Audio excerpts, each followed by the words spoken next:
बोकारो के हैसाबातू मौजा नंबर 22 का सर्वे 1909-10 में हुआ और उस सर्वे में चौंकाने वाली बात सामने आई।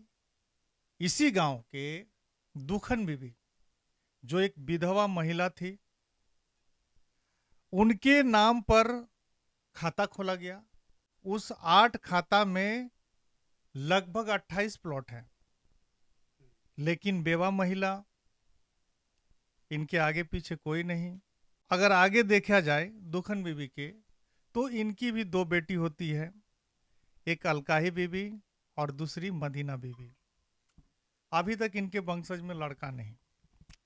अब इस दुखन बीबी का जो खाता खोला गया, जिसमें लगभग 28 प्लॉट दर्ज किए गए हैं, और सेम इनके जो 28 प्लॉट में से इसी गांव के आसपास रहने वाले खैरात अली महतो, कुर्बान महतो और खुला महतो, उनके नाम पर भी 8 खाता खोला गया, जिसमें 6 प्लॉट दर्ज किए गए। बताइए, अब ये सिलसिला आगे बढ़ता रहा। अब कुछ दिन के बाद में क्या होता है कि अलकाही बीबी का औलाद होता है, उमर अली मियाँ, प्यारी मियाँ और रमजान मियाँ, और मदीना बीबी नी औलाद हो जाती है। तो 1947 में अलकाही बीबी जो है अपने उमर अली मियाँ, प्यारी मियाँ और रमजान मियाँ को डीड बना कर दे देती है। वजह, क्योंकि उनके खतियानी जमीन का 6 गो प्लॉट गांव के ही खैरात अली महतो, कुर्बान महतो और खुला महतो ने दावा कर दिया कि भाई इसका खतियान मेरे पास भी है। अब आप लोग बताइए, अब इन लोगों का कहना है कि हमारी जमीन जो है वो तो मेरी जमीन है, ठीक ठाक चल रही थी, लेकिन यहाँ पे मोड़ आ जाता है 1979, जिसमें एक डीड बनाया जाता है। अब्बास अंसारी, हनीफ अंसारी, मनीरुद्दीन अंसारी, मकबूल अंसारी और रहमतुल अंसारी, जिसमें अभी जिंदा है हमारे बीच में मकबूल अंसारी और आपका क्या नाम है, रहमतुल अंसारी। इन दोनों के साथ साथ मनीरुद्दीन अंसारी, हनीफ अंसारी, अब्बास अंसारी अब दुनिया में नहीं रहे, वे लोग चले गए, लेकिन इन पांचों भाइयों ने एक डीड बनाया 79 में, जिसमें 11 प्लॉट दर्ज हुए और उनका टोटल रकबा 1 एकड़ 18 डिसमिल रहा। उसी सेम डेट पे एक दूसरा डीड बनता है, जिसमें 2 प्लॉट दर्ज होते हैं, जिसका रकबा है 75 डिसमिल।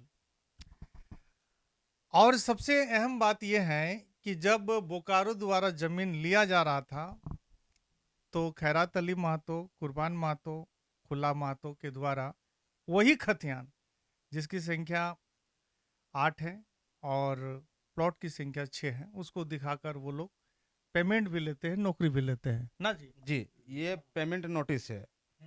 1965-66 में जो 89 में जो डीड धारी का नाम बताया रफीक अंसारी और सत्तार अंसारी ने, डोमन महतो, जाकिर महतो, पिता छोटा खैरात महतो, ये लोग 1965 में खतियान दिखा के पेमेंट ले लिए।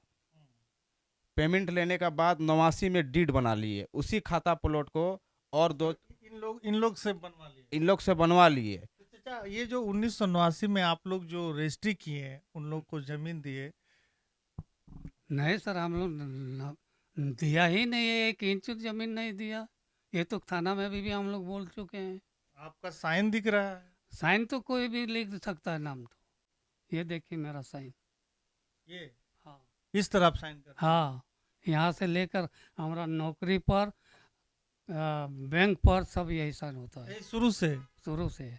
जी, आपने आपने उस डेट पे साइन किया ना, हम वैसा हमारा साइन हो नहीं यार। हम ओरिजिनल रहमतुल अंसारी हम साइन करते हैं, हम वैसा नरमुल अंसारी हम साइन कभी नहीं किया। क्या क्या नाम, डेट में क्या नाम दिख रहा है? हमारा नाम दूसरा बताया। तो ये आप लोग दोनों ये कह रहे हैं कि वो डेट गलत है? गलत है, एकदम सरासर गलत है। देवे नहीं किया हमको, कभी कभी देवे नहीं किया है, कभी लिखे ही नहीं हम।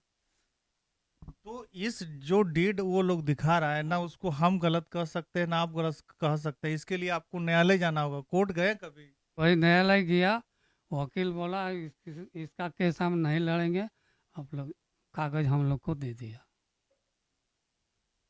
तो समझिए कहीं ना कहीं ये मामला को जब हम देखते हैं बड़ा आश्चर्य होता है कि भाई इस तरह की घटना घटी। दुखन में भी निहायत एक विधवा महिला और उनकी भी दो बेटी, अलकाही और मदीना। मदीना बीबी का कोई औलाद नहीं। अलकाही बीबी का 3 गो बेटा हुआ, उमर अली मियाँ, प्यारी मियाँ और रमजान मियाँ। अच्छा एक बात बताइए, ये जो आप कह रहे हैं वो जो उन लोग का डीड है वो गलत है, तो फिर इतने सारे प्लॉट जो हैं 1 एकड़ 18 डिसमिल और 73 डिसमिल, उसमें वो लोग कह रहा है कि हमारे दखलदारी है, हम लोग घर बिल्डिंग सब बना लिए हैं। देखिए, हैसाबातू मौजा में आप गांव का कोई भी आदमी से अगर पता कीजिएगा, डोमन महतो, यूसुफ महतो और जाकिर महतो, ये लोग पूरा हैसाबातू मौजा में 1 इंच जमीन कभी नहीं खरीदे। तो ये लोग सिर्फ 8 खाता को ही खरीदे हैं। उन लोग का कब्जा में है कि नहीं जमीन, ये बताइए। जमीन इन लोग जबरन कब्जा में रखा है, ठीक है। और रफीक 25 से 30 साल तक घर बना के रह रहा है जी। जो रफीक अंसारी ने जो बयान दिया और अब्दुल सत्तार ने जो बयान दिया कि प्लॉट नंबर 404 हमारा मकान है, हमारा दुकान है और 30 साल से इसमें कब्जा है, ये सरासर झूठ है। मेरे पास प्रूफ है। वो बोला है कि 25 साल से कब्जा है। देखिए 25 साल से कब्जा है, 2023 में बनाया गया है। देखिए अच्छा ठीक ठीक ठीक, देख लिया देख लिया। ये फोटोग्राफ को मैं भी स्क्रीन पे दिखा रहा हूँ जी। उसके बाद आपका मीडिया के माध्यम से कहना चाहता हूँ कि जो मेरा खाता नंबर 8 प्लॉट नंबर 410 जो मेरा जमाबंदी चल रहा था, और इन लोगों ने प्रकाश चंद्र दास, राजेश कुमार पांडे, वीरेंद्र कुमार साहू, इन लोगों के मिली भगत से अवैध जमाबंदी जारी कर दिया गया। और सुनिए, वो जो 89 का डेट दिखा रहा, 40 साल से कभी जमाबंदी नहीं चला इसका, अच्छा कभी नहीं चला। 40 साल से कभी उस डेट का जमाबंदी चला ही नहीं। हम बोले भाई, अगर हम लोग ने जमीन अगर आपको दिया है, मेरा दादा ने बोला, मकबूल अंसारी रहमतुल्लाह अंसारी जिंदा है, उन लोगों ने बोला है कि अगर हम आपको जमीन दिए हैं तो ओरिजिनल डीड दिखाइए, उसमें मेरा साइन होगा, उसमें मेरा अंगूठा होगा। बोलता दिया खा गया, वो बोलता है दिया खा गया, हमको तो दिखाया। हमको बोलता दिया खा गया कि अच्छा, जब आप 65 में जब ऑलरेडी बीएसएल स्टील प्लांट को भू अर्जन को आप सत्यापन कर रहे हो कि इस खाता प्लॉट का मालिक हम है, तो आपको फिर 89 में डीड बनाने का क्या जरूरत पड़ गया? जब आप मालिक थे जमीन का तो डीड बनाने की क्या जरूरत हो गया? फिर डीड धारी कैसे हो गए? जब आप खतियान दे के जब यानी कुल मिला के ये कह सकते हैं कि जो डीड है वो गलत है और खतियान भी अवैध तरीका से बनाया गया है, और पेमेंट भी इन लोग, मेरा 15 गो नौकरी, 18 गो 15 गो नौकरी, खाता नंबर 8 प्लॉट नंबर 714 730 731 746 में 1965-66 में केस नंबर 190 वार्ड नंबर 7 में 15 को नौकरी ले लिया इन लोग, फर्जी अवैध तरीका से, मिली भगत से। तो ये जो इनके वंशज हैं, ये दुखन बीबी के जो है, अलकाई बीबी के जो भी वंशज हैं, इन लोग को नौकरी नहीं मिली है। एक भी नौकरी नहीं मिला।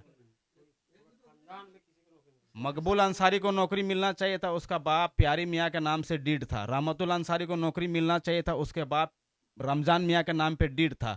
अभी आपका सामने मौजूद है, ग्रामीण टीवी का मामला देख लीजिए। आप लोग को नौकरी नहीं मिली? नहीं मिले ना, सर्टिफिकेट ना, मिला है, हम लोगों को नौकरी नहीं मिला। सर्टिफिकेट मिला है लेकिन नौकरी नहीं हुआ। हाँ, ये पेमेंट नोटिस है, ये जो पेमेंट लिए है उस सारा आदमी का नाम है। देखिए, यूसुफ मियाँ, पिता खुला मियाँ, नूर मोहम्मद मियाँ, पिता मुमताज मियाँ, ये सारा आदमी का नाम है। टोटल आदमी का, डोमन मियाँ, यूसुफ मियाँ, जाकिर मियाँ, टोटल आदमी ने मिली भगत से 400 BC करके जितना आदमी का जो डीड 89 का डीड में जो नाम है वही आदमी का नोटिस पेमेंट में नाम है। तो बताइए आप क्या सोचेंगे? Fraud 400 BC। तो आगे आप लोग क्या करने वाले हैं? आगे यही करने वाले हैं कि डीसी साहब को भी मैंने बोला है सर कि इसको संज्ञान में ले। सीओ बिना न्यायालय का ये समाधान नहीं होगा, हमको लग रहा है। न्यायालय तो हम अब हमको हाई कोर्ट, अब सीधा हाई कोर्ट में पिटिशन दायर करेंगे। और प्रकाश चंद्र दास को भी मैं बता दे रहा हूँ कि आप सोच रहे हो कि मैं बच जाऊंगा, ये गलत फहमी है आपकी। और राजेश पांडे को भी मैं बता दे रहा हूँ, आप सोच रहे हैं कि इसका नापी को रोकवा के और इसको घुमा के अंचल का चक्कर काट के सोच रहे हो कि हम बच जाएंगे, ये आपका गलत फहमी है। सारे लोगों को हाई कोर्ट में आके जवाब देना होगा और जवाब दाखिल करना होगा, किस आधार पे चढ़ा है जमाबंदी को, किस आधार पे जारी किए है उसको। तो आधार दिखा रहा है, वो डेट अब फर्जी है। तो ये आप न कह रहे हैं, इसको न्यायालय जब तक नहीं कहेगा फर्जी तब तक जी न्यायालय जाएगा, न्यायालय जाएगा, न्यायालय में जांच होगा। और ये बोकारो के जो आपके ग्रामीण टीवी के माध्यम से मैं कहना चाह रहा हूँ कि माननीय भू मंत्रालय जो है, रांची भू मंत्रालय, इनसे भी आग्रह है कि इनसे ये जो मैटर है इसको संज्ञान में लिया जाए और इसको जांच किया जाए अपने स्तर से, ईमानदारी से। तो कहीं ना कहीं मामला बड़ा पेचीदा है। समझाने की हमने कोशिश की कि भाई कौन सत्य है और कौन गलत है। और कहीं ना कहीं बात करने के बाद ये एहसास होता है कि भाई ये जो मामला है बिना न्यायालय का हमको नहीं लगता है कि समाधान होगा। और इस पक्ष से हमने बात की, और यही अताउल अंसारी जी हैं जिन्होंने तहलका मचाया बयान देकर। फिलहाल आप लोग क्या सोच रहे हैं, समझ रहे हैं, ज़रूर बताइएगा। और इनका साफ कहना है कि भाई अब हमको जो है कि डिस्ट्रिक्ट कोर्ट से उतना मतलब नहीं है, अब हम हाई कोर्ट में जाकर जो है कि इस मामला को रखेंगे। और जो भी दोषी हैं या जो भी गलत किए हैं उनके प्रति जो है कि उनको हम छोड़ने वाले नहीं हैं। फिलहाल आप लोग क्या सोच रहे हैं, समझ रहे हैं, ज़रूर बताइएगा। वीडियो को लाइक कमेंट करके शेयर कीजिएगा, जन जन तक पहुंचाइएगा, ताकि इसका जो भी संबंधित अधिकारी हो कम से कम इस पर संज्ञान ले और क्या सही है क्या गलत है उसका फैसला करें, और जो हकदार है ज़मीन का उनको हक मिले।